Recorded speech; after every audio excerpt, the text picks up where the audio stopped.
Hi guys, today is fertilizing day. We are going to go around the gardens and selectively fertilize some of our trees and shrubs. And I say selectively because not everything in the garden needs fertilizing today. A lot of our newly planted and transplanted plants, they've already been fertilized when we planted them. We threw a bunch of starter fertilizer in the holes. So I want to go around and show you guys the areas that I want to fertilize.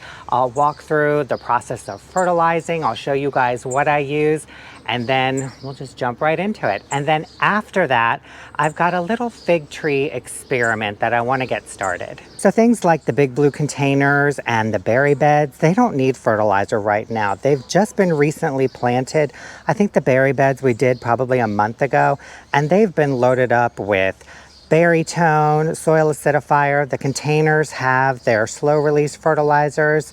So these are all okay, but I do want to give some attention to our two citrus plants. We've got a thornless key lime over here, and we have a Meyer lemon over here. We did fertilize these when we first planted them, but it's been a few months now and they do have quite a bit of fruit on them. So I just want to make sure that they have enough nutrients that they can actually ripen all of these fruits. Look at all of these too. Wow, I'm so excited.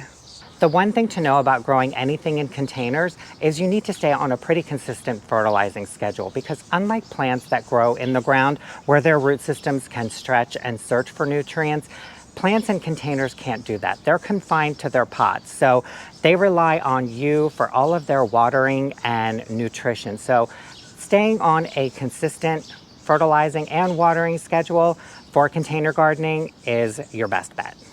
And while we're on the subject of container gardening, we are going to come in and fertilize all of these plants that we've been holding over and that have been patiently waiting for their turn in the ground. We're going to give them a little bit of fertilizer. The junior giant arborvitaes that we just recently planted along this back fence, they are going to be fine. They just got in the ground a few weeks ago with starter fertilizer, so they should be good. Our redbud is fine. Pretty much all of the evergreens over here and the hydrangeas, I may give the little lime hydrangea standard some holly tone, but we are going to fertilize the arbs over here and all of our junior giant arborvitaes along the fence line. We planted them in early spring and they got starter fertilizer then, so this will be their summer feeding. And I think one needs it more than the rest. Look at this one. It's showing a little bit of stress. It doesn't look as green and vibrant as these do. And I did throw some garden tone around here when I planted the tomatoes, but I am going to give it some fertilizer again today. The rest of these plants in here were just recently planted or transplanted, and we did add starter fertilizer in the holes when we planted them. So most of these should be fine for the time being. Again, we're going to focus on the hydrangea and all of the arbs along the fence line. Again, everything else should be good. And I am going to come in and cut back all of the daffodil foliage because it's just driving me crazy. And they've all pretty much wilted down and yellowed. So I just want to clean them up. But I'm not going to mess with this. This is my little weed patch. I need to get in here and clean it up, but I just don't feel like doing it today. I don't know if you guys can hear it, but the county is one street over and they are repaving the road. So hopefully it doesn't pick up too loud. So after we finish all of that fertilizing, we're going to fertilize a little bit in the vegetable garden. So this first bed, we just came in, cleaned everything out, planted some carrots and fertilized everything in here. The onions, I can't remember if I gave them any other fertilizer other than when I planted them. So I am going to come in with a little bit of garden tone. The garlic, I'm not going to fertilize because we are close to harvest. So there's really no need to feed them right now and just have them try to start pushing new growth. And then our onions and our pepper, they've just all been recently planted through some garden tone and starter fertilizer. So these are all fine. So really, we just have the onions to focus on. So when you walk around and see everything, there's really not too much to fertilize. Oh, I am also going to give a little bit of fertilizer to the rest of our tomato seedlings that we have sitting over here on the table. I'll give them a little bit of garden tone too. Here's what we got in the way of fertilizers. I brought a few out, but I'm going to be using primarily garden tone, plant tone, and citrus tone. Holly tone I use more so for acid-loving plants like your hydrangeas, azaleas. I've even used this on blueberries. The berry tone, that's a little bit more specific for raspberries, strawberries, blueberries. It's formulated just a tiny bit different. But again, the berries don't need it, so we're not going to use it. I just brought it out to show you, again, all the different varieties. And there's so much more in the Espoma line.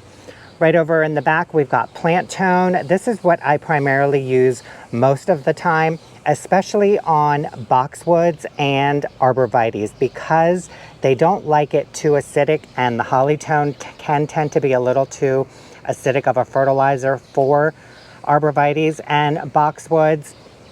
Espoma recommends plant tone. And then for our lemon and lime trees, I've got citrus tone. And then for our onions and tomatoes, garden tone. I know it may seem a little overwhelming and confusing, especially with all these specific types of fertilizers, but if you are just doing a general all-purpose fertilizing, I would recommend either holly tone or plant tone. They're pretty much an all-purpose type of fertilizer, depending on what you have in your garden. Again, if you're fertilizing boxwoods and arborvitaes, plant tone, and you can use plant tone on your hydrangeas, in your garden, your vegetables. But if you're doing more vegetable gardening, I would recommend picking up garden tone. It's just a little bit more specifically formulated for vegetables, but any of them will work just fine. And all the instructions for how to apply it are on the back of each bag. For new plantings, established plants, potted plants. It even shows you a picture of the drip line and how to determine how far out from the center of the plant to apply your fertilizer. So it's really a pretty easy and fail-proof fertilizing system. And especially organic fertilizers like Espoma, they're not synthetic or hot fertilizers. So if you accidentally apply a little bit more, it's okay. It's not going to burn the roots or anything. I'm going to show you how I apply it to a potted plant first, then one in the ground, and then I'm just going to bust through this whole area and get everything fertilized. Let's start with our citrus trees. So it is recommended for potted plants that you sprinkle the fertilizer along the outer edge of the container. So I just take a little bit, just sprinkle it all the way around. Probably like 3 or 4 tablespoons, nothing too crazy. Give it a little more since we've had so much rain. I'm sure a lot of it got pushed out. And then we just scratch it into the surface just to kind of cover it a little bit, especially if you have like animals, because I know Shuey likes to nibble on this when he smells it. And then you just water it in. I'm not going to water any of these in today because we're due for more thunderstorms later this afternoon. A good day to fertilize is on an overcast day, especially if you know you've got rain in the forecast. That way, nature can take care of watering in the fertilizer as opposed to dragging a hose out and having to water it yourself. Now let's do our key lime. Just a little sprinkle. And scratch it all in.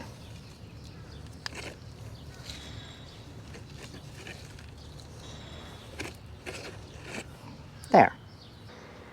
We've got a bumblebee hanging out on one of the flowers from the lemon tree. We're almost at 80 degrees and 90% humidity, so it is pretty thick out here. So I'm just gonna jump right into this and get everything fertilized so we can move on to our little fig tree experiment.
how sweet. Our neighbor made us a coffee cake. Yum.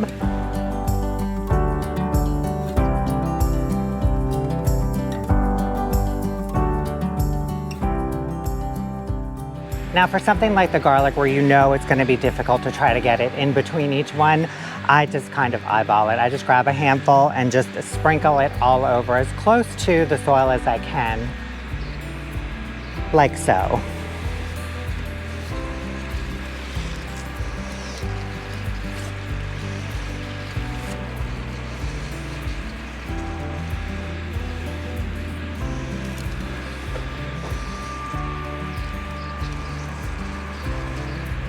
And if a little bit gets on the leaves, it's fine.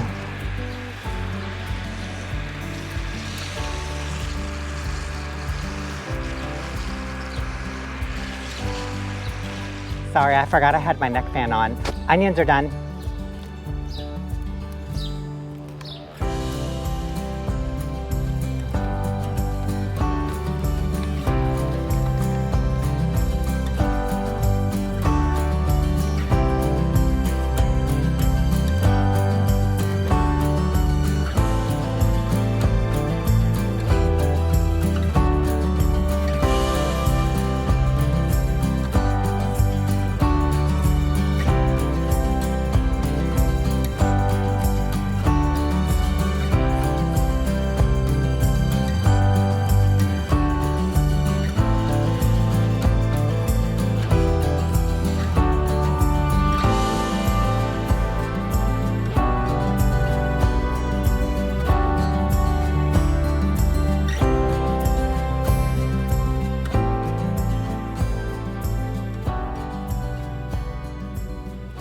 All right guys, we got everything fertilized. I'm gonna take you around real quick and just show you that it looks exactly the same. The only difference is the daffodil foliage is gone in the butterfly garden. So I still have this pocket of weeds that I need to address, and there are a few more scattered throughout, but it's honestly just so hot and humid right now. I just wanted to get through cutting back the daffodil foliage, and it just looks so much better. Just that little bit of cleanup, and it just looks a little more put together. And then we fertilized all of our arborvitaes, and it doesn't look any different. You can see where I scattered the fertilizer. I didn't even bother to scratch it in because the water from the rain later will just push it all down. And all of our containers along our little landing pad right here, everything got fertilized. We got all of our tomato seedlings fertilized. You can see I just came in and just sprinkled a little bit on top of each one. Again, didn't water it in or scratch it in. The rain will just push it all down. And I did the same thing with the fertilizer. Just came in and just sprinkled a little bit all throughout the bed. Just try to get it on top of the soil because it is next to impossible to try to get in between each row once they start putting on this kind of growth. And again, didn't scratch it in. The rain will just push it all down.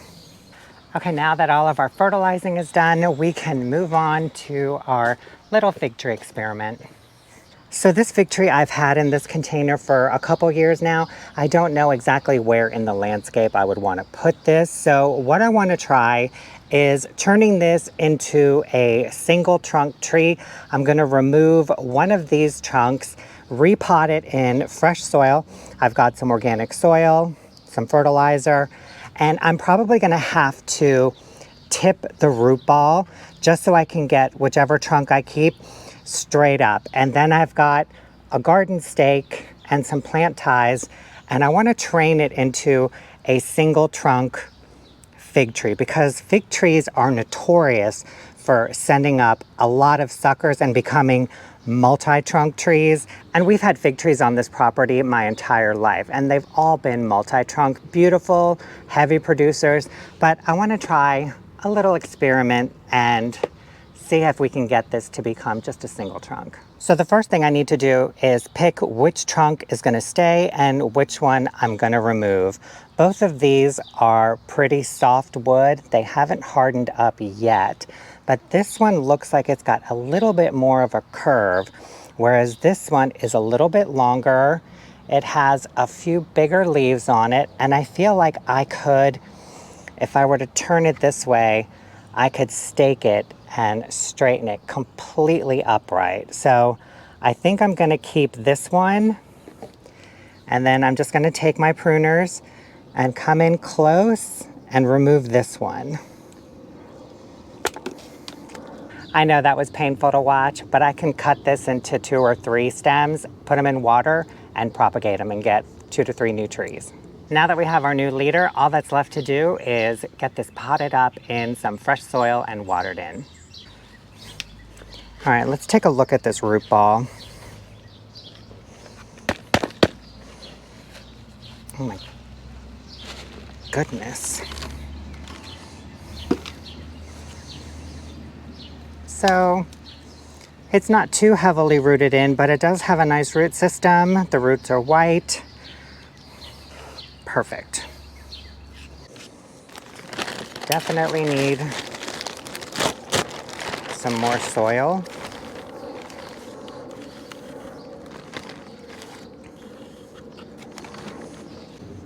And I'm gonna add some fertilizer. I'm using Garden Tone instead of Biotone because it's right here and I don't really feel like going inside and grabbing Biotone.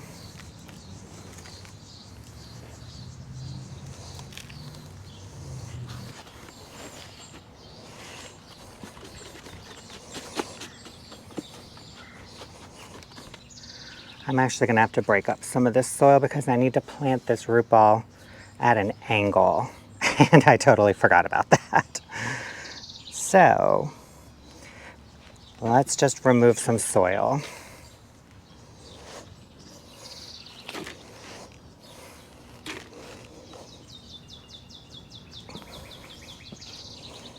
And we'll just pack the sides with soil here since we're gonna be maneuvering and manipulating this root ball a little bit. Because see, normally I would put it in like this, but because we want a straight chunk, I need to put it in sideways, which means I need to scrape some of this soil off the bottom here.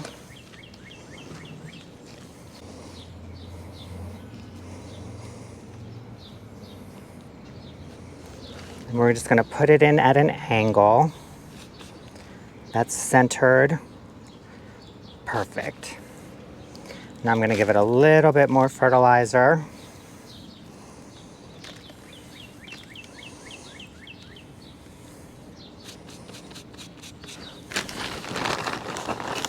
Now we will just backfill, get this all nice and snug in its new home.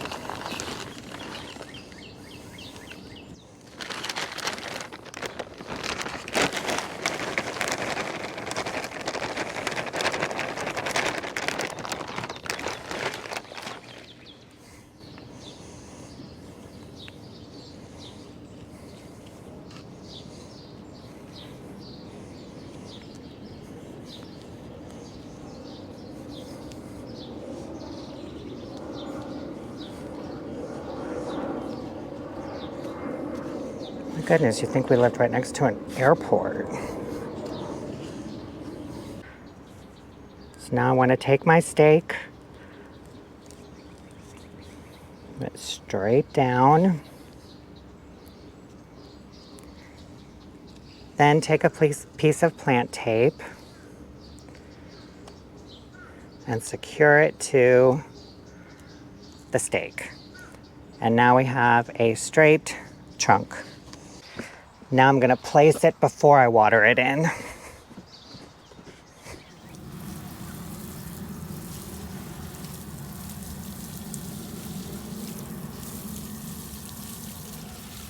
And here it is, all potted up, watered in, and staked. I did have to fiddle with the staking system a little bit because there is a little bit of a bend right here. So I kind of had to maneuver the stake and the tape a little bit, but overall, I think it looks really good.